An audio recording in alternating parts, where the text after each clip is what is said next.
বাবান, হলো অঙ্কগুলো? রান্নাঘর থেকে চিৎকার করলো ঋতু। রাতের রুটিগুলো করতে করতে বারবার গিয়ে দেখে আসা সম্ভব নয়। ছেলেটাও হয়েছে 1 নম্বরের ফাঁকিবাজ। কখন থেকে অঙ্কগুলো নিয়ে বসে আছে। লেচিগুলো করতে করতেই গুনছে ঋতু। দেবুর 4টে, বাবানের 2টো আর ওর 3টে, মোট 10টা। একটা লেচি কম পড়ছে। আটার কৌটোও ফাঁকা। কবে এ মাসের লিস্ট ধরিয়েছে দেবুকে। আজ আনছি কাল আনছি করে আর আনার নাম নেই। অফিসের চাপটাও সাংঘাতিক চলছে, সেটা বেশ বুঝতে পারছে ঋতু। এসেই আবার ল্যাপটপ নিয়ে বসছে। বেরোচ্ছেও কোন সকালে।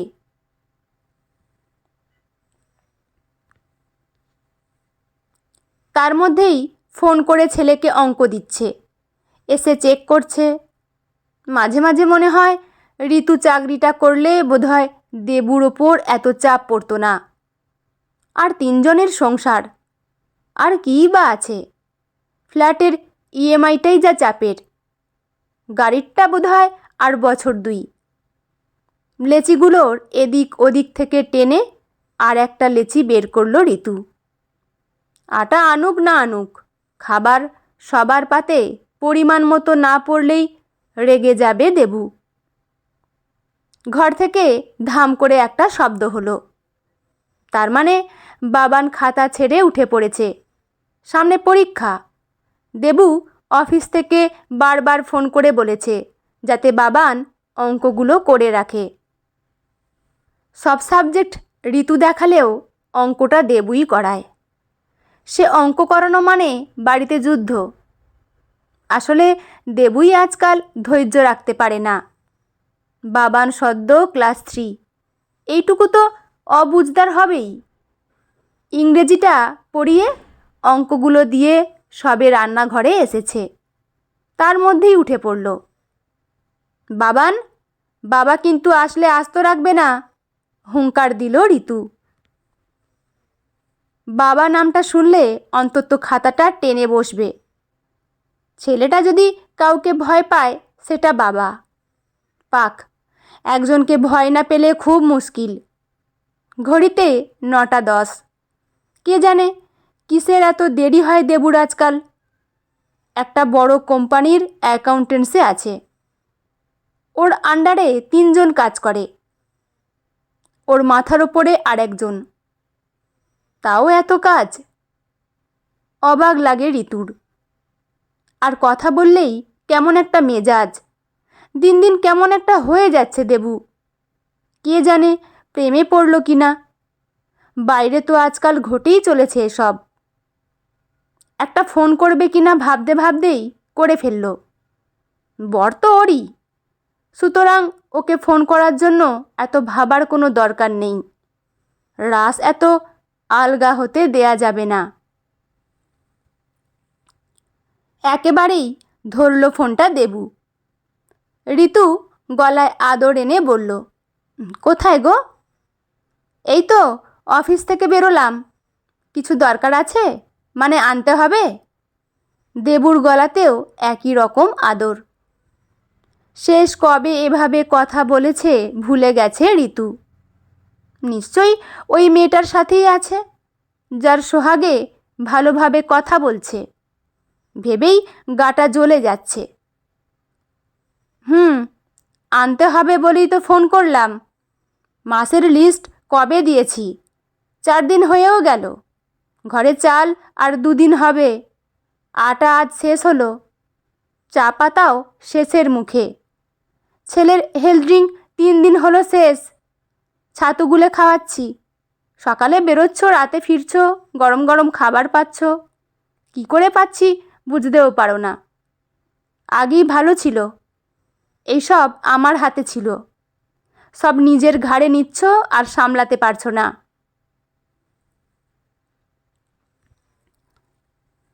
এক নাগাড়ে কথাগুলো বলে গেল ঋতু। বলতো না, রাগের পারদ চড়তে চড়তে ফেটে যাওয়ার জোগাড়। এত রাত এখনো বাড়ি ফেরার নাম নেই। বোকা পেয়েছে ঋতুকে। দিব্যি চালাচ্ছে চাকরির নামে। কান্না পেয়ে যাচ্ছে ঋতুর। সংসারে এমনভাবে আটকে দিয়েছে, দম বন্ধ হওয়ার জোগাড়। কাজ করতে ভয় পায় না ঋতু, কিন্তু একঘেয়ে হয়ে যাচ্ছে সব। আজ তো ঋতুও চাকরি করত। সংসারে এই নেই সেই নেই সহ্য হয় না ঋতুর। লক্ষ্মী ছাড়া সংসার, মাসের জিনিসটা কিনবে সেইটুকুও ভুলে যায়। গজগজ করতে করতে রুটি কটা করল ঋতু, সঙ্গে পেঁয়াজ কলি আর আলু কেটে নিল। সংসারে কেমন একটা হাঁপিয়ে উঠছে। এই কাজ সেই কাজ, এই নেই সেই নেই, অসহ্য। নেই নেই জিনিসটাই সহ্য হয় না ঋতুর। বাবানের জন্য দুধটা ফোটাতে গিয়ে মনে পড়ল, এ মাসে দুধওয়ালাকেও টাকা দেয়া হয়নি। কোথা থেকে দেবে ও? আজকাল তো কিছুই ঋতুর হাতে নেই। আগে মাসের শুরুতেই মোটা অঙ্কের একটা টাকা দিত দেবু। তাতে পেপার, নেট, ইলেকট্রিক, বাজার দোকান, বাবানের স্কুল সবটা ওই সামলাতো। শেষে জমতও 4-5 মতো। মাইনে তো কম পায় না দেবু, কিন্তু এখন 3 মাস হলো হাতে 1000-2 টাকা দিয়ে বলে দিয়েছে, এটা শুধু নিজের জন্য খরচ করবে, বাকি সব আমার দায়িত্ব। সেদিন থেকেই সন্দেহটা করেছিল ঋতু। সে সন্দেহপ্রবণ মনোভাব ঋতুর বরাবরের একটা রোগ। এটা মানসিক রোগ বলে নিজেই নিজের কাউন্সেলিং করেছিল। নিজেকেও বুঝিয়েছিল, দেবু ওকে যেন কষ্ট না হয় তাই বোধহয় এত ভাবছে। নিজেকে স্পেশাল মনে হয়েছিল ঋতুর, কিন্তু আজ মনে হচ্ছে মানসিক রোগ বলে যেটাকে ধামাচাপা দিয়েছিল, ঠিক সেটাই সত্যি প্রমাণ হলো। কিছু তো নিশ্চয়ই আছে, না হলে সেদিন রাতে বাড়ি ফিরেই পকেট থেকে একটা কাগজ বের করতে গিয়ে কি একটা পড়ে গেল। সামনেই দাঁড়ানো ঋতু, কাগজটা তুলতে যাবে তার আগেই কেড়ে নিল। তারপর ফোন এসেই যেন আগলে আগলে রাখে। আগে কখনো দেখেনি ফোন নিয়ে এত সতর্কতা। ভাবনাগুলো আসতেই এক অজানা ভয়ে কেঁপে উঠছে ঋতু। কিছু ভালো লাগছে না। মা, অঙ্ক পাচ্ছি না, মিনমিন করে বলল বাবান। পারতে হবে না, যা গিয়ে বন্ধ করে দে বই খাতা। রুটিন দেখে বই গুছিয়ে টেবিলে বসো, আমি খাবার নিয়ে আসছি। রাগডা ছেলেকে দেখাতে গিয়েও সামলে নিল। ও বেচারার কি দোষ? ওর সামনে খারাপটা আনতে চায় না ঋতু। মা, বাবাই কখন আসবে? বাবান দেবুকে আদর করে বাবাই ডাকে। অনেক কিছুই বলতে পারতো ঋতু, বলবেও। আর একটু বড় হোক ছেলে, তারপর। আগে সত্যিটা প্রমাণ পাক, তারপর। বাবার তো দেখছো খুব কাজের প্রেসার, আজকাল দেরি হয়, তাই অঙ্কটা কাল থেকে আমিই করাবো। মায়ের হুকুমেই ঢুলুঢুলু চোখে বাবান হ্যাঁ বলে চলে গেল। কষ্ট হচ্ছে খুব ঋতুর। যদি সত্যি প্রমাণ হয় দেবু বাইরে কোনো সম্পর্কে জড়িয়েছে, কি করবে ঋতু? কিসের জোর আছে আর? টাকা বলতে মাসের টাকা থেকে জমিয়ে 1012 মতো। আর গয়না সে অনেক আছে, দেবুই তো কম বানিয়ে দেয়নি। আগে বিবাহবার্ষিকী মানেই সোনার গয়না। আচ্ছা, সেগুলো কি নেবে না ঋতু? রেখে যাবে ওই মেয়েটার জন্য? কিছুক্ষণ চুপ করে দাঁড়ালো। বাটিতে দুধ ঢেলে তাতে 2টো খেজুর কুচি কুচি করে দিল। একটা কলা কেটে কেটে দিয়ে তাতে ভিজিয়ে দিল রুটি 2টো। কত কষ্ট করে টেনে টুনে 10টা রুটি করল ঋতু। ও একটা কম খেলে বোধহয় নজরেও পড়তো না দেবুর। এই ভাবনাটা আসতেই আর সামলাতে পারল না নিজেকে, কেঁদে ফেলল। দেবু আর ঋতু সেই ছোটবেলার সঙ্গী। 11 থেকে প্রেম, সেটা ভাঙিয়েই প্রেম। ভালোবাসা, বিয়ে, এমনকি বাবান। সেই দেবু আজ ঋতুকে এড়িয়ে যাচ্ছে। ছেলের খাবারটা টেবিলে দিয়ে এসেই ফোনটা হাতে নিল ঋতু। টিভিটা চালিয়ে দিল। রিমোট ঘুরিয়ে একটা কার্টুন চ্যানেল জোরে চালিয়ে দিল। বাবান এবার নিশ্চিন্তে খাবে, আর বিরক্ত করবে না। ঘড়িতে 10টা 5। তাড়াতাড়ি ফোন করলো। রিং হচ্ছে। কিছুক্ষণের মধ্যেই ধরল। রজতদা, দেবু কোথায় আছে বলতে পারবেন? রিং হচ্ছে, ধরছে না। ইচ্ছে করেই বলল। রজত ওই কোম্পানিতেই অন্য ডিপার্টমেন্টে কাজ করে, কিন্তু একই জায়গায় বসে একসাথেই টিফিন খায়। ঋতুর রান্নার প্রশংসার সুবাদেই আলাপ ভদ্রলোকের সঙ্গে। সে কি বলছেন বৌদি? দেবু তো আজকাল 6টার মধ্যেই বেরিয়ে যায়, আমাদের অনেক আগে। বলেই একটু থামল। কিছু বলতে গিয়ে সামলে নিয়ে বলল, দাঁড়ান, আমি দেখছি। সাথে সাথে কলিং বেলের আওয়াজ হতেই ঋতু বলল, এসে গেছে বোধহয়। আপনাকে অনেক ধন্যবাদ।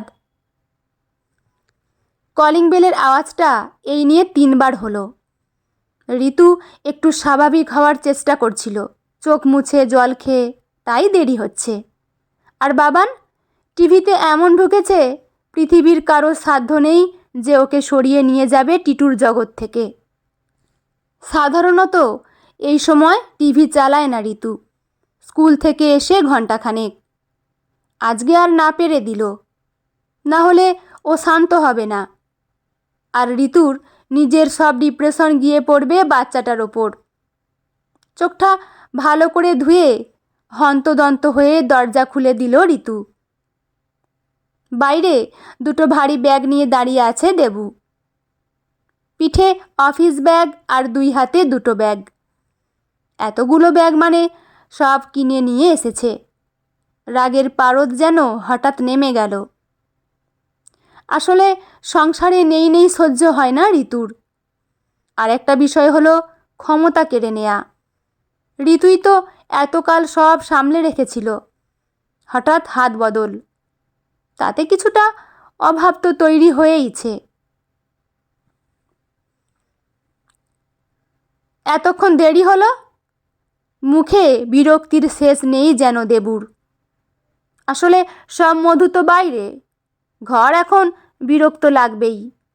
মনে মনে ভাবলেও কিন্তু না, এখন কিছুতেই শুরু করবে না। বাবানের সামনে তো নয়। বাথরুমে ছিলাম বলেই ঋতু ঢুকে গেল ঘরে। দেবু ব্যাগ 2টো নিয়ে ঢুকেই টেবিলের ওপর রেখে দিল। বেশ জোরেই শব্দ হলো তাতে। আসলে এই টুকটাক শব্দগুলো মানুষের ভেতরকার অনুভূতির বহিঃপ্রকাশ। বাবাকে দেখে চটপট করে খেতে শুরু করলো বাবান। এতক্ষণে ওর রুটি, কলা, খেজুর সব মিলেমিশে একাকার হয়ে গেছে। বেশ ভারী আর থকথকে। ও চামচে করে দলা তুলছে আর ঢক করে গিলছে। ঋতুর মনের অনুভূতিগুলোও এমন দলা পাকিয়ে আছে। কেমন করে উঠল মনটা ছেলেটাকে দেখে। আহারে, এই বাবাই ওর কত প্রিয় ছিল। অফিস থেকে এসে একসঙ্গে খুনসুটি, আবদার, আর মাস কয়েক ধরে তিলে তিলে দুজন দুজনের থেকে সরে গেছে। রবিবারগুলোও আজকাল বেরোয় দেবু, বলে কাজ আছে। সন্ধেবেলা 6টা থেকে 9টা বাড়ি থাকে না। ঋতুও জিজ্ঞেস করেনি কখনো। আসলে ওর সন্দেহ মনটাকে কখনো প্রশ্রয় দেয়নি। বারবার বুঝিয়েছে সব ঠিক আছে, সব ভালো আছে। ঋতু 1 গ্লাস জল এনে দেবুকে দিতেই নাকে ওয়ার্ল্ড ফ্রেশের গন্ধ লাগলো। পরিচিত গন্ধ। এটাই মাখে দেবু। তবে এটা ছাড়া চলে না এমন নয়। সকালে দিয়ে গেল কোনো দিন দিল না। কিন্তু রাতে ফেরার সময় গন্ধটা এরকম অক্ষত কখনো দেখেনি ঋতু। আজ যেন সব নজরে পড়ছে ওর। নাও, মিলিয়ে দেখে নাও সব ঠিক আছে কি না। যা যা দিয়েছিলে সব এনেছি, শুধু তোমার নাইট ক্রিমটা ছিল না, ওটার টাকা দেয়া আছে, কাল দেবে। এটুকু দায়িত্ব এড়ানোর মতো বলে ঘরে চলে যাচ্ছে দেবু। ঋতুর মনে হচ্ছে দৌড়ে গিয়ে ঝাঁপিয়ে পড়ে। দায়িত্ব মানে কি শুধুই নাইট ক্রিম, চাল ডাল আলুর হিসেব? শেষ কবে এসেছিল ও কাছে? চাহিদা শুধু টাকায় নয়, শরীর দাউ দাউ করে জ্বলছে ঋতু। ওর তো অভাব নেই, সবটা পরিপূর্ণ করে আসছে। বাবান খেয়ে উঠে ওয়াশরুমে গেছে, ওখানে ব্রাশ করছে, আর ওখান থেকেই টিভি দেখছে। ঋতুও তাকালো টিভির দিকে। মুঝে ऐसी वैसी মাম্মি समझने की ভুল মত করনা, টিটুর মা বলছে টিভিতে। সামনে দাঁড়ানো টিটু আর ওর বাবা, দুজনেই বেচারি, মুখ নিচু করে দাঁড়িয়ে আছে। একা রাজত্ব করছে ওর মা। সংসার মানেই বোধ হয় এমন, বাস্তব আর কার্টুন। মায়েরা ছড়ি ঘোড়ায়, দেখে মনে হয় পুরো পৃথিবী ওর হাতে, কিন্তু পৃথিবী যে কখন উল্টো ঘুরতে শুরু করে বুঝতেও পারে না। এভাবেই তো বর ছেলেকে শাসনে রেখেছে ঋতু।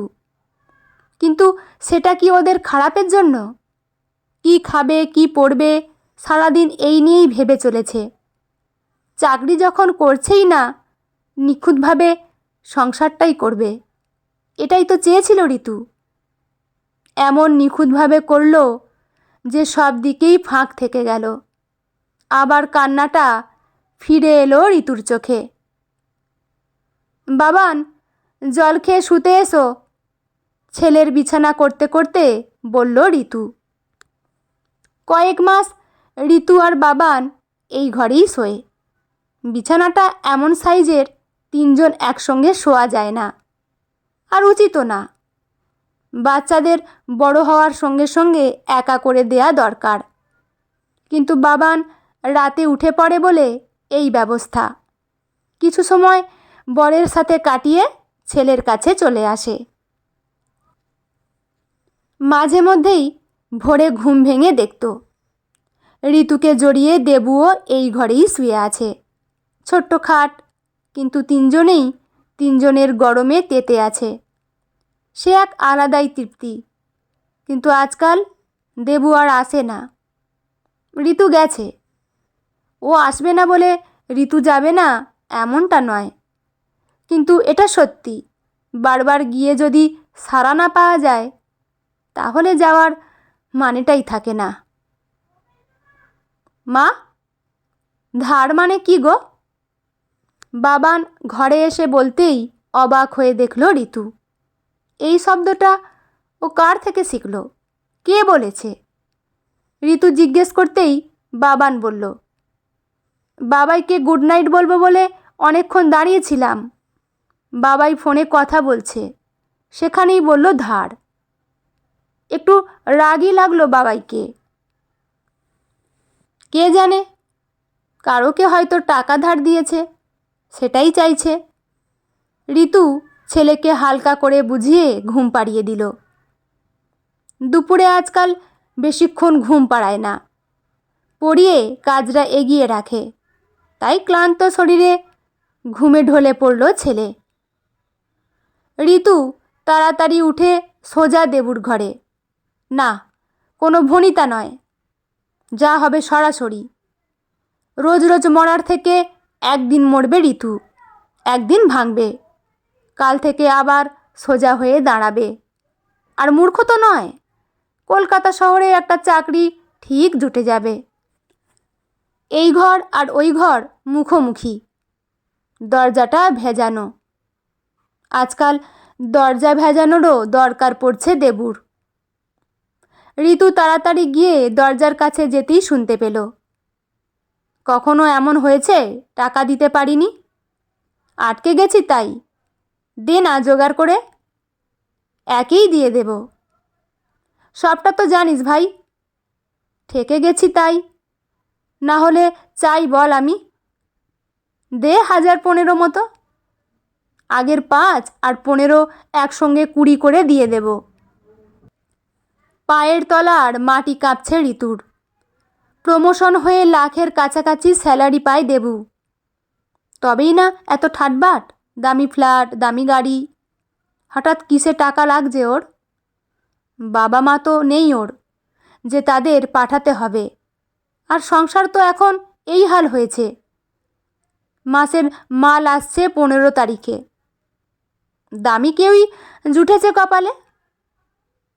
তাড়াতাড়ি ঘরে ঢুকলো ঋতু। ওর মুখে এমন কিছু অভিব্যক্তি ছিল যে ঘাবড়ে গেল দেবু। এত টাকা ধার নিতে হচ্ছে কেন তোমায়? সরাসরি জিজ্ঞেস করলো ঋতু। দেবু কিছুটা অপ্রস্তুত হলেও বুঝতে দিল না। বলল, ওই লাগবে একজনের। তোমার খাবার রেডি? এড়িয়ে যাওয়ার অভ্যাসটা বরাবরের দেবুর, কিন্তু ঋতু আজ সেটা হতে দেবে না। কার লাগবে? চুপ করে আছে দেবু। এখনো অফিসের জামাটাও ছাড়েনি। বদ্ধ ঘরে খেলে বেড়াচ্ছে পারফিউমের গন্ধটা। ইচ্ছে করে নাক টানল ঋতু। বলো কার লাগবে? ঋতুর এই ভয়ঙ্কর রূপকে এড়িয়ে যাওয়ার ক্ষমতা দেবুর নেই। আমারই লাগবে, মিনমিন করে বলল দেবু। ঋতু চোখ বড় করে বলল, কেন? দেবু চুপ থেকে সময় নিল দুদণ্ড। আজ সবটা জানিয়ে দিতে হবে। এতটা চাপ নিতে পারছে না আর দেবু। 2 দিক সামলাতে পারছে না। পরিস্থিতি হাতের বাইরে চলে যাচ্ছে। ঘটনাটা ঘটাতেও ওর হাত ছিল না। কার জীবনে কখন কি ঘটবে কেউ জানে না। ইচ্ছে করে কিছু করেনি দেবু। আর যেটা হয়েছে স্বীকার করে নেওয়াটাই ভালো। তোমার সঙ্গে কথা আছে আমার। নিজের সঙ্গে অনেকটা লড়ে বলেই ফেলল দেবু। ওদিকে এদিকে সবটা সামলাতে পারছে না। একদিক বেছে নিতে হবে। আজ সবটা শুনবে বলেই তো এসেছে ঋতু, কিন্তু ভয় পাচ্ছে। সত্যিটা জানলে হজম করতে পারবে তো ঋতু? সেই ক্ষমতাটা আছে তো? পরজীবীর মতো তো বেঁচে আছে। দেবু বাঁচিয়ে রাখলে তবেই বেঁচে আছে। একসাথে বিকম করেছিল দুজনে। তারপর একটা কোম্পানি দেখে ঋতু চাকরিতে ঢুকে গিয়েছিল। কিন্তু দেবু সিএ পড়তে গিয়েছিল ব্যাঙ্গালোরে। প্রেমটা তখন ফোনে ফোনে দিব্যি চলছিল। কিন্তু অমৃতা বলে একজনের নাম খুব শুনতো দেবুর মুখে। কেমন যেন একটু এড়িয়ে যাওয়াটাও লক্ষ্য করেছিল সেই সময়। তখন থেকেই ঋতুর মনে সন্দেহের জন্ম। তখনই এরকম কিছুদিন ছন্নছাড়া ছিল দেবু। সুদূর কলকাতায় বসে সন্দেহ করা ছাড়া আর কী বা করতে পারত। কিন্তু পরে অবশ্য ভুল প্রমাণিত হয়েছিল ঋতু। দেবু বেশ কিছুদিন খুব অসুস্থ ছিল, আর সেটা কলকাতায় বাড়িতে বা ঋতুকে জানাতে চায়নি বলেই এমন এড়িয়ে যাওয়া। তখন খুব কষ্ট পেয়েছিল ঋতু, এবং বুঝেছিল মানুষ বোধহয় সব থেকে কষ্ট পায় সন্দেহ করেই। সেই থেকেই ঠিক করেছিল আর যাই হোক সন্দেহটা করবে না। সেটা না করতে গিয়েই বোধহয় সবটা হাতের বাইরে চলে গেছে। ঋতু দেখছে দেবু ওর দিকে এক দৃষ্টে তাকিয়ে আছে। এই দৃষ্টিটা খুব চেনে ঋতু। চিনবে না? এর সঙ্গে কি একদিনের পরিচয়? ঋতু জানে দেবুর মনে এখন সাংঘাতিক ঝড় চলছে। হয়তো চাইনি, তবুও হয়ে গেছে সব কিছু। এখন শুধু শিকারের পালা। জেনে কি করবে ঋতু? থেকে যাবে নাকি ছেলেকে নিয়ে চলে যাবে? 3 কুলে কেউ নেই। শ্বশুর বাড়ি, বাপের বাড়ির 2 জোড়া বাবা মা সব চলে গেছে পরপর। ঋতুও এক মেয়ে আর দেবুও একটাই ছেলে। বাবানের স্কুলে বাস সহ মাইনে 4,500। তারপর ওর হেলথ ড্রিঙ্ক, ওষুধ, মানে সর্দির সময় ইনহেলার, ডাক্তার, ওর শখ। ঋতুর থাকার মধ্যে আছে বেশ কিছু ভরি গয়না আর... কি গো, চুপ করে দাঁড়িয়ে আছো? দেবু বোধহয় ঋতুর ভ্যাবাচ্যাকা মুখ দেখে জিজ্ঞেস করে ফেলল। ঋতু এই জায়গাটাতেই খুব স্মার্ট হতে চাইলেও পারে না। চোখ দিয়ে টপ টপ করে জল গড়িয়ে পড়ল। দেবু অবাক হয়ে গেল ঋতুর চোখে জল দেখে। ও কি তাহলে কিছু আন্দাজ করতে পারছে? ও কি জেনে গেল সবটা? কই, কিছু তো বুঝতে দেয়নি। আজও তো কতগুলো টাকার জিনিস আনতে দিল। ওটা আনতে গিয়েই তো বিপদে পড়ে গেল। আর আনতে না দিয়েই বা কী করতো? গ্যাস তো বন্ধ রাখা যাবে না, রোজ জ্বলবে। আর তাতে কড়াই বসিয়ে দিতে হবে রান্নার জিনিসপত্র। কি বাদ দিত? নাইট ক্রিমটা, সানস্ক্রিনটা। কি হয়েছে তোমার? কি বলবে বলো? যদিও আমি বুঝতে পারছি। ঋতু সাহস নিয়ে কথাগুলো বলেই ফেলল। দেবু সঙ্গে সঙ্গে শেষ লাইনটা তুলে নিয়ে বলল, কি বুঝতে পারছো? দেবুর করা প্রশ্নে চোখ দুটো বন্ধ করে একটা লম্বা শ্বাস নিল ঋতু।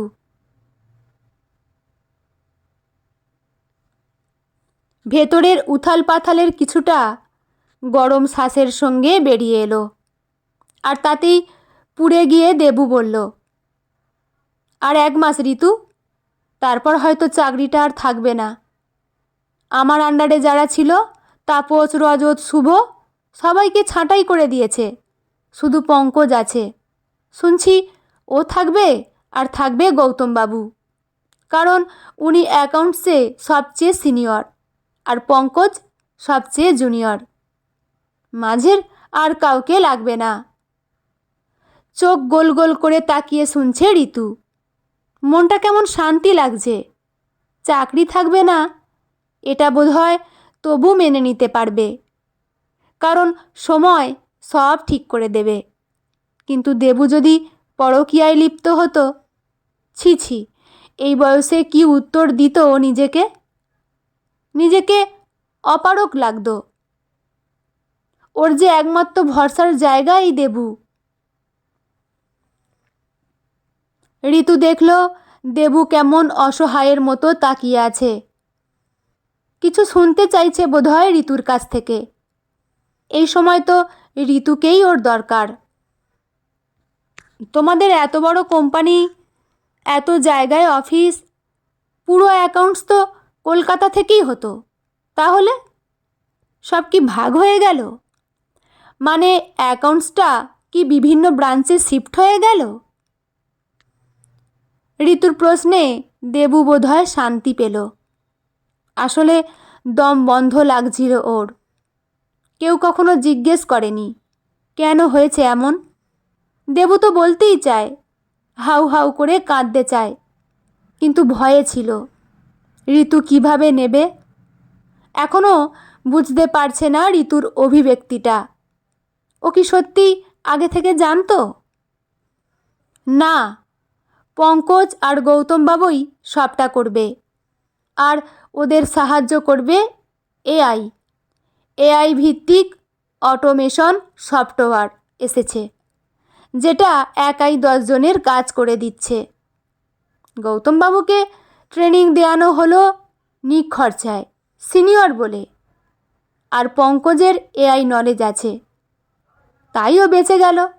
আমি তাও একটা পোস্টে ছিলাম বলে 6 মাস সময় দিয়েছে। আর জুনিয়রগুলোর তো 1 মাসের নোটিশেই চাকরি গেল। দেবু দেখল ঋতুকে কথাগুলো বলে অনেক হালকা লাগছে, মনটা শান্ত লাগছে। খাটে বসে পড়ল। ঋতু চোখ সরু করে দেবুকে দেখছে। সব মানল, কিন্তু ও তো 6টায় বেরিয়ে পড়ছে। তাহলে এত দেরি হলো কেন আসতে? ওকে কি পুরোপুরি বিশ্বাস করা যায়? এক্ষুনি আবার কারো থেকে টাকা ধার করছিল। হ্যাঁ, মাস কাবারই জিনিসগুলো এনেছে ঠিকই, কিন্তু তার জন্য এত সময় লাগে কি? চাকরি নেই দেবুর, এটার সঙ্গে লড়ে নেবে, কিন্তু দেবুর 6টায় বেরিয়ে 10টা অবধি কোথায় ছিল? এই ভাবনার সঙ্গে লড়তে পারছে না। জিজ্ঞেস করবে কি? তাহলে তো জেনে যাবে যে ও রজতকে ফোন করেছিল, কিন্তু সেটা তো রজত কাল নিজেও বলে দিতে পারে। সেটা আরও অসহনীয় হবে দেবুর কাছে। তুমি তো আজ 6টায় বেরিয়েছিলে অফিস থেকে? প্রশ্নটা শুনে দেবু থমকালো, কিন্তু অবাক হলো না। ও হয়তো জানতো ওর গতিবিধি সন্দেহজনক হয়ে উঠবে ঋতুর কাছে, খোঁজ নিতে চাইবে। তার থেকে আজ সবটা বলে দেয়াই ভালো। আমি একটা কাজ করে ফেলেছি। আসলে কোম্পানি একটা 6 মাস পর এন্ট্রান্স এক্সামের ব্যবস্থা করেছে এআই এর ওপর। তখন ওই পরীক্ষায় পাস করলে কিছু একটা হতে পারে। আর এই ভালো কোম্পানিটা ছাড়তে চাইছি না। আমি তাই বাধ্য হয়েই একটা কোর্সে ভর্তি হয়েছি। 6 মাসের এআই অ্যান্ড ফিন্যান্স অটোমেশন কোর্সের ফি মোটামুটি 2 লক্ষ। সময়টা খুব তাড়াতাড়ি বলেই ফিটা এত বেশি। সঙ্গে আমার প্র্যাকটিসের সুযোগ। 4 দিনের কোর্স, সঙ্গে 3 দিনের প্র্যাকটিস। এক নাগাড়ে কথা বলে যেন হাঁপিয়ে যাচ্ছে দেবু। ঋতু, মাসের মাইনে থেকেই কোর্সটায় ভর্তি হয়ে গেলাম, তাই জন্যই এত টানাটানি। তোমার অসুবিধা হচ্ছে। একে মাসের ঘাটতি মেটাতে গিয়ে ধার হয়ে যাচ্ছে।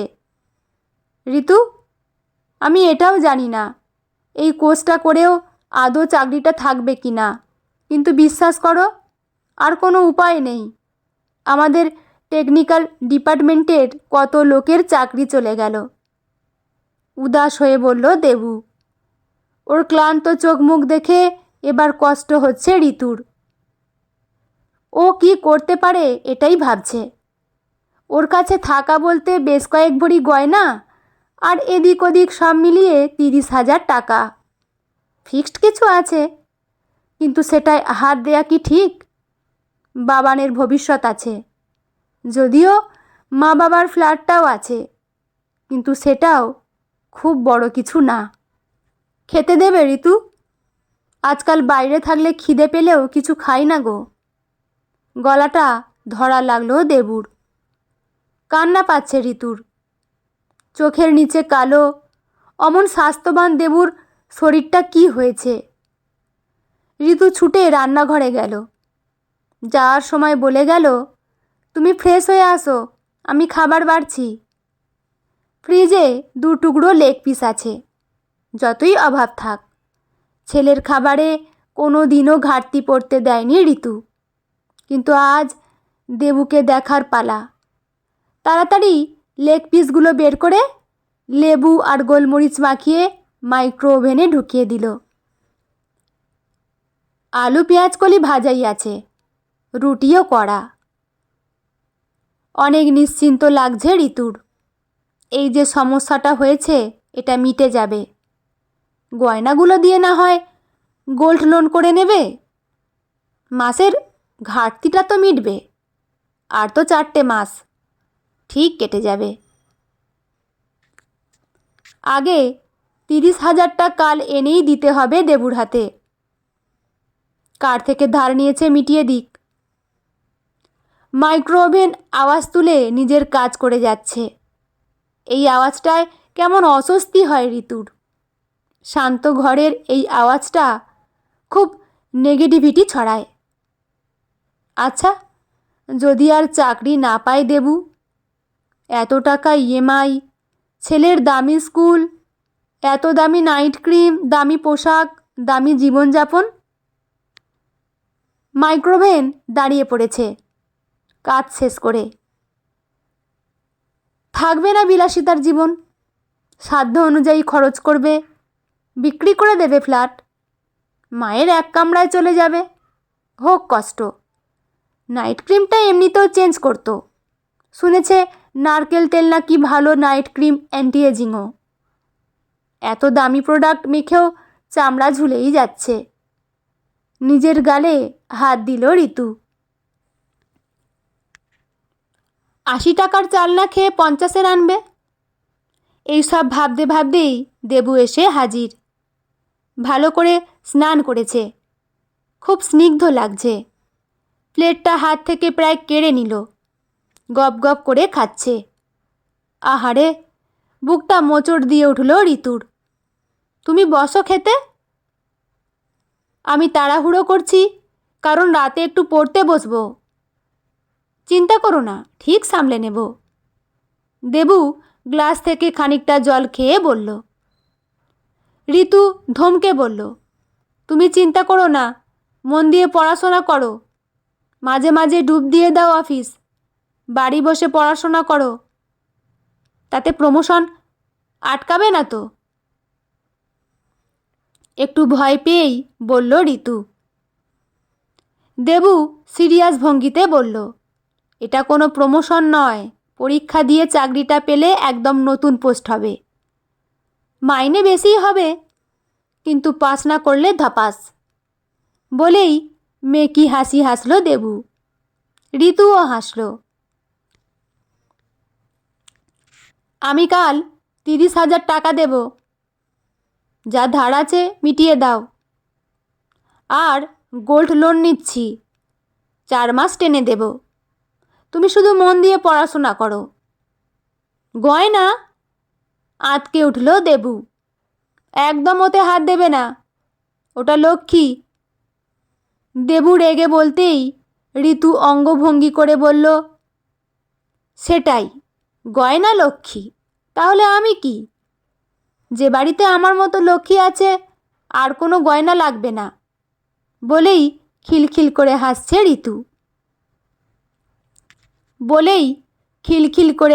ঋতু। দেবুর চোখ ফেটে জল আসছে। ঋতু সামনে গিয়ে বলল, কেন চিন্তা করছো? সব সামলে নেব। শুধু ছেলের পড়াশোনা বাদ দিয়ে সবটাতেই কাঁচি চালাতে হবে, তাহলেই সব সামলে যাবে। আমি তো ভাবছিলাম কোনো শাকচুন্নির পাল্লায় পড়েছ, তাই তো তড়িঘড়ি করে ক্রিমগুলো আনতে বললাম। কতদিন মুখে ক্রিম লাগাইনি, ভাবলাম ওই জন্যই দেখছো না। বলে আবার খিলখিল করে হাসছে ঋতু। দেবু এক দৃষ্টে দেখছে। এটাই বোধহয় শেষ জীবনের একমাত্র আশ্রয়, ভরসার জায়গা। কোথায় যাবে একে ছেড়ে? ঋতুও দেবুকে দেখে এটাই ভাবছে। ফাটল একটা ধরেছিল ঠিকই, কিন্তু সেটা মোটেই পোক্ত নয়। আর যদি পোক্ত কিছু ফাটল ধরেও, এভাবেই মেরামত করে নেবে। দেবুই যে ওর একমাত্র ভরসার জায়গা, একমাত্র আশ্রয়। ঋতু খেতে খেতে বলল, উঠে যাও, ঘরে গিয়ে পড়তে থাকো, আমি আসছি। বলার ধরনে হেসে ফেলল দেবু। উফ, কি শান্তি! বড্ড লড়েছে এই কদিনে। আজ শান্তিতে ঘুমানোর পালা। বন্ধুরা, গল্পটি এখানেই সমাপ্ত। আপনাদের কেমন লাগলো অবশ্যই কমেন্ট করে জানাবেন। লেখা অনিন্দিতা মুখার্জি সাহা, পাঠে আমি রিমি। দেখা হচ্ছে পরের কোনো গল্প নিয়ে। ভালো থাকবেন সবাই। ধন্যবাদ।